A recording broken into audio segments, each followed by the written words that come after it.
I'm really grateful and glad to see you all and that you chose to be here this morning, right? I think it was 2 weeks ago, I was thinking about the choices that I have been making in my life. And I thought, oh, maybe that would be a good topic for a talk on a Sunday morning. And then it happened. Everywhere I turned, there was something hitting me in between the eyes about choices. It was on Facebook, it was on social media, everywhere I went. I was talking to people at work, and it was about choices, and I thought, all right, I get the message. I'm talking about choices. Stop already, stop. And I wanted to do the readings. That is something that I used to do with my talks down in Fort Myers, and I think I'm going to start implementing them again. And maybe what we'll do is we'll send them out in our weekly email or something like that, so you can have them. I think that might be helpful, because when you go and you Google these quotes, there are amazing things that come up. Like that quote from, I think it's Steve Covey, that says, leadership is a choice, not a position. Right? That gives you an idea of where I think I'm trying to go here with all of this. Yes? We always have choices. Have you ever been in a situation where you thought you did not have a choice? Has anybody ever experienced that? I have. I definitely have. I felt trapped. I felt betrayed. I felt like I couldn't get out of it. There was nowhere to go. Scared, frightened, angry, miserable. Yes. But we always have a choice. We always have a choice. Even when someone is doing something to me, I can either choose to stay there and take it, or I can choose to walk away. Somebody once told me that I did not have to go to every fight I was invited to. Who knew? Who knew, right? I thought I had to go to I had to participate in every conversation. I had to engage. Don't have to. It's our choices that make us what we are. J.K. Rowling said that. Harry Potter, the author of Harry Potter. And she's right. I agree with her. Now, I know that I have been paralyzed at times from having to make choices. Do you relate to that at all? I don't know what to do, so I can't take any action whatsoever. Now, there's a difference between waiting to make a choice. Sometimes we have big decisions to make. And when we have to make big decisions, it's always wise to wait until you really know what you want to do. Until you really know what the right thing is to do. Because sometimes these are difficult situations. Sometimes they're fun stuff, too. But if you don't know what to do and you're really perplexed, sometimes we get paralyzed in that fear. And then we don't know what to do. But here at Unity, we do know what to do. You go into the silence. Prayer meditation is so important, for me at least, in making the best choices for myself. Am I always going to make perfect choices? Probably not. And they may not look like they're perfect choices to you, but they're perfect in that moment. And then the beauty is I can change direction at any time I want. It's another choice I have, right? Okay, so when I was younger, I knew exactly what I wanted to do when I grew up. I was going to be a Broadway dancer. I was going to be a rockette at Radio City Music Hall. Now, I know it's a little hard to imagine now with, I studied dance for a long time. I studied from the time I was 3 until I was 19 years old. It was my greatest dream of all. And I just didn't feel like I could give it up. And then the boyfriend came. And then I chose to get married instead of pursuing that career. But I was often stuck in the choices, like this is what I'm doing and I have to finish it, like I can't get out. And if I was in a job that I didn't like, I stayed anyway, because I felt like I didn't have a choice. I couldn't step out and take a risk, right? So I found out later on that I can, but I have to ask for help sometimes. I have to ask for your prayers sometimes, your emotional support, your loving support. Some of that kind of stuff has to go with it. But I always have choices available to me. Why is that? Why do I have choices? Because we know that there is only one power, one presence in the universe. It's within us. And therefore I have access to an unlimited supply of divine ideas. Ideas that come from divine mind that will manifest themselves into things happening for me. Not to me, but for me in the universe. So at any given moment, I can turn my day around, I can stop, I can breathe, I can remember to exhale. If you're under stress, always remember to exhale. And just listen. The answers will come, and the choices will become available to you. My best example is of my move from Florida to New England. That was not a choice on my radar. Okay? My plan was to finish school, because I had a really good gig going on down at Unity of Fort Myers. I was working there. They let me go twice a year to Unity Village for my classes. Everything was working out really well there. And then the plan was I would get ordained, and then I was going to move out there and somehow work for Unity Worldwide Ministries or Unity World Headquarters, something to that effect. And then things changed for a couple of family members. Their health kind of got a little bit challenging for them. And I decided that maybe I needed to do something different. And so when the first time came around and I thought I might move to New England, I thought, I can't do that. Holy cow. But obviously I'm here. So I must have made that choice ultimately, right? But it was a process. It was a process. If I had not been open to the idea that I do have choices, I wouldn't be standing here in front of you today. That's just the way it is. Right? So I want to give you a scenario. I want you to think about this because this is very important. Often in life, we come to a crossroad and we have to pick A or B. We pick A, or if you want to be contrary, you pick B, whatever. We pick one of them. We go down that path, and it doesn't work out the way we think it should. Okay? I would like to eliminate the word should from my vocabulary completely. But we have sometimes preconceived notions of what something is going to look like once we do A, B, C, or D. Okay. So we go down path A, it's not working out the way we think it should. What's the first thing that happens? In my mind, I'm thinking I should have picked B, or C, or D, or E, so on down the line. Yes. Okay. So I had this epiphany several years ago, and I'm going to share it with you. I may have shared it with some of you already, but the bottom line is this. I do not know that B would have been better.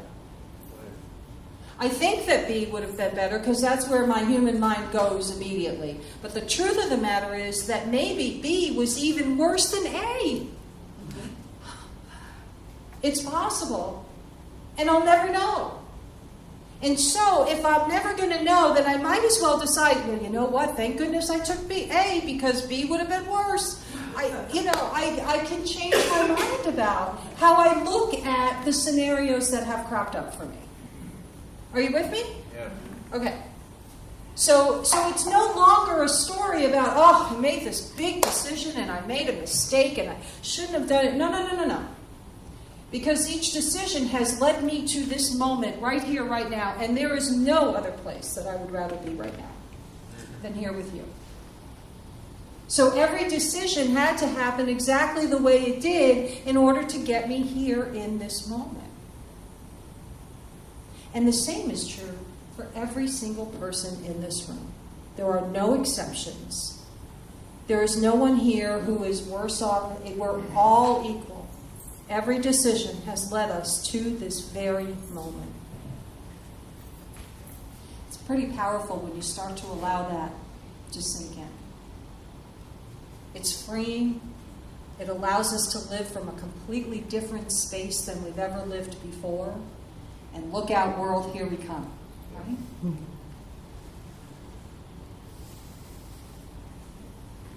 The other side of the coin here regarding choices is about other people in our lives.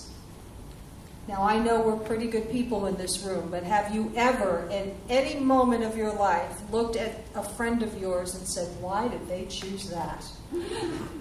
Or why did they choose him or her? Or what are they thinking? Yes? Yeah. So sometimes that judgment comes from a place of love. Sometimes it comes from a place of concern. We just care for this person so much and we don't want to see them get hurt. But each person is entitled to make their own choices. Always. Right? I didn't make my own choices when I was younger, so why is it when my kids are in their 30s, I'm thinking that I should make choices for them? That's not going to work. They're entitled to make their own decisions. They got to learn on their own. And here's the other thing that I have learned. We're never going to have all the facts. I am never going to be in that person's head. Let's just say my daughter, okay? So my daughter makes a choice to do something and I don't agree with it. I'm never going to know every single fact behind her reasoning for choosing whatever it is she chose. Right? I'm not in her body. I'm not in her thought process. I don't know what she's really thinking, and she's doing the best that she can. Everybody in our lives is doing the best we can, but we don't always have all the facts. In fact, we'll never always have the facts. You might want to take that with you when you go home if you watch the news at all. We're not getting all the facts. We never will, probably. We'll never know motivations of anybody. So we go into the silence and we pray and we meditate for things like that. Okay, so there's so much about choices. I could probably do like a whole series of talks, and maybe somewhere down the road I will. But I want to talk about, just for a moment, in the Bible there's a lot of stories about choices. A lot of stories. So, yes, I'll bring it up. Adam and Eve chose to eat the apple. And I know that Adam may have, I don't know if the quote was exact or not, Adam may or may not have blamed Eve. I don't know. But he took the bite. She took the bite. Yes, they made their choice. And then you live with the consequences that come. There are consequences with every choice. Some consequences are beautiful and positive. Other consequences not so nice. Right? Okay. How about the 12 apostles? Jesus chose them. Right? Fishermen just hanging out by the water and, yeah, you, drop everything, come with me. You know? That's a choice. How about Judas? Judas made a choice to, quote, betray Jesus, have that whole crucifixion go on, that whole passion story is because of that betrayal. Yes. What if Judas hadn't made that choice? The stories that are written in the Bible would be completely different. Right? What I'm trying to explain to you here is we don't want to judge it completely as all harsh or all good or all perfect or, nothing like that. We strive for excellence here. We don't strive for perfection. Because everybody's definition of perfection is different anyway. So why don't we just strive to be the best that we can be? And tomorrow I'll strive to be better than I was today. Sometimes I do it, sometimes not so much. We all have good days and bad days, right? But every day that we get up and then we make that conscious contact with the power within us is going to be a good day. We have access to that conscious that consciousness within us. There's a quote from Philippians 4:8, chapter 4, verse 8. Finally, beloved, whatever is true, whatever is honorable, whatever is just, whatever is pure, whatever is pleasing, whatever is commendable, if there is any excellence, and if there is anything worthy of praise, think about these things. You have to choose to think about these things. Say it again. You have to choose to think about these things. What am I choosing to sit in today? Can you do me a favor? Can you bring up the slides from the song that Shannon sang? The not the first one about choosing heaven, but that was perfect. It was the second song, choosing heaven. We sing that. Do you feel yourselves dancing to that? You know, and I'm like boogieing over here, and my toes tapping, and it's a great song. But I listened to the words today, and then I saw this, and this song was perfect. Absolutely perfect about choosing, because the fact of the matter is that we can sing this, I will surrender to my greatest, highest good. Am I really going to choose that today? Am I really going to surrender? Or am I going to choose to sit in my, you know what, fill in the blank? Roselle. And I believe until we've learned to cultivate the awareness of where our thought patterns habitually go, it's really hard to know that, I'm choosing to be in the mire.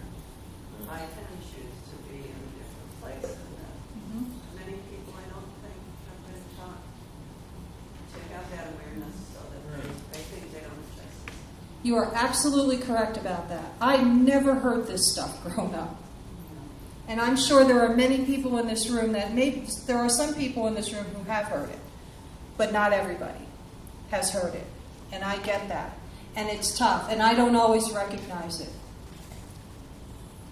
But if I leave here, if anybody leaves here today and just one person in one moment goes home and says, oh, what am I choosing right now?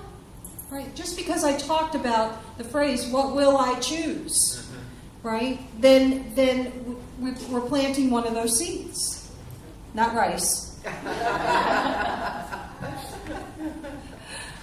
So I will release any fear that blocks my way. Well, how the heck do I do that? Right? I first have to recognize that fear is blocking my way, or that I'm choosing to sit in the fear. It's a process. It's a learning that goes on here. That's what we do. We talk about this stuff. I'm not any kind of guru. Any one of you could stand up here right now and you could give these kinds of talks too. Because you all have the information within you. You all have the answers. I'm just kind of having a discussion. Because it came up for me, and so then I have to share it with you because that's what I do. Right? That's what I've learned to do, is to just share.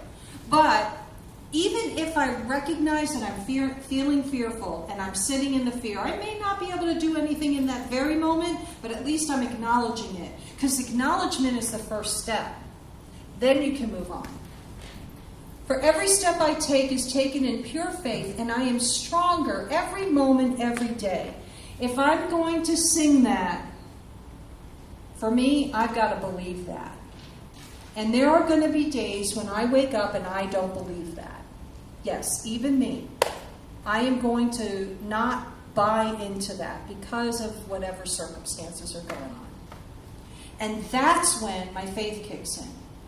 Because even when I'm not feeling it, even when you're not feeling it, you know it's true. You know that you're getting stronger every day. You know that God is working in your life. You know that there's a divinity within you. It's just not happening today as far as I can see. But I have the faith and I know, so I'm going to say it anyway, and I'm going to remind myself every moment, every day, I am getting stronger, regardless of appearances. I love that little phrase at the end. Regardless of appearances. And I'm more loving every moment, every day. I have spent time with all of you. Some of us were at the picnic yesterday. It was wonderful. It was beautiful. Just the loving energy, the conversations, the updates, the seventh member arriving in January or February of 2019. Yay! I guess I should have asked if that was okay to say. She posted it all over Facebook, so I'm thinking it's okay. Very exciting times. But we are a loving group of family, a group that just can take these ideas out and be the examples that you want to see. You be that example out in the world. I love this. I love the other song, the one from the Lutheran Church, too. These words do not have to be literally a God in the sky. It is Spirit within me. And yes, Spirit is calling me and I'm answering. Who's answering with me? Anybody answering with me? Good. Okay. Excellent. We all have choices. Okay? And if you're not sure what to do, reach out to somebody. Talk about it. And trust the universe is on your side. And so it is. Amen. Thank you. I'm going to take some of these ideas into meditation. And, let's just get quiet and just think about this for a little bit. Because we're not here for a quick fix, right? We're here learning a new way of living. So take a couple of deep breaths now just to relax your body and your mind.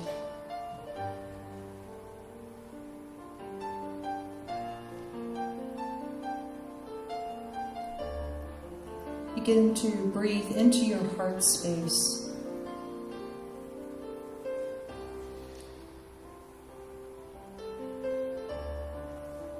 Feel the oxygen moving through your body as you breathe deeply.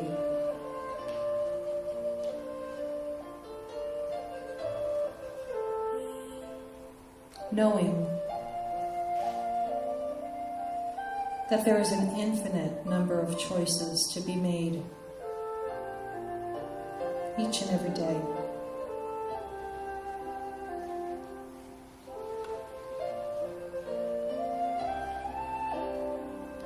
Acknowledge that you can tap in to Divine Spirit at any moment. Become consciously aware of the infinite resources within you.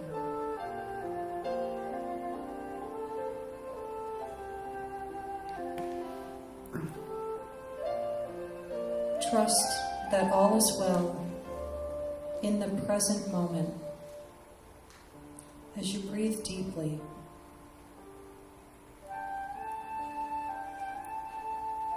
Considering the freedom that we all have to make different choices, better choices, new choices.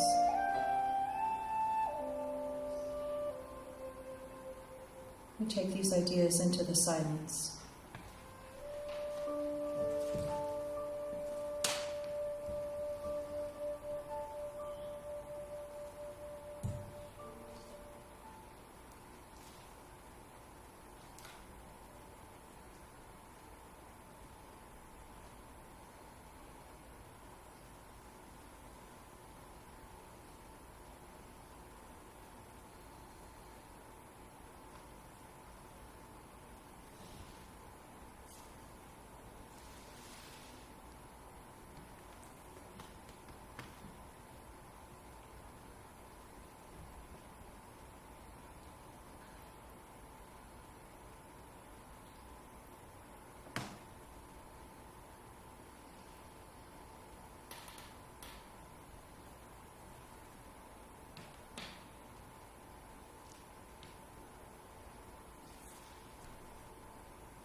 we realize that we are all leaders.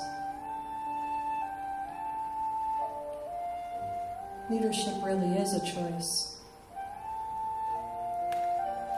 And today we will choose to lead by example.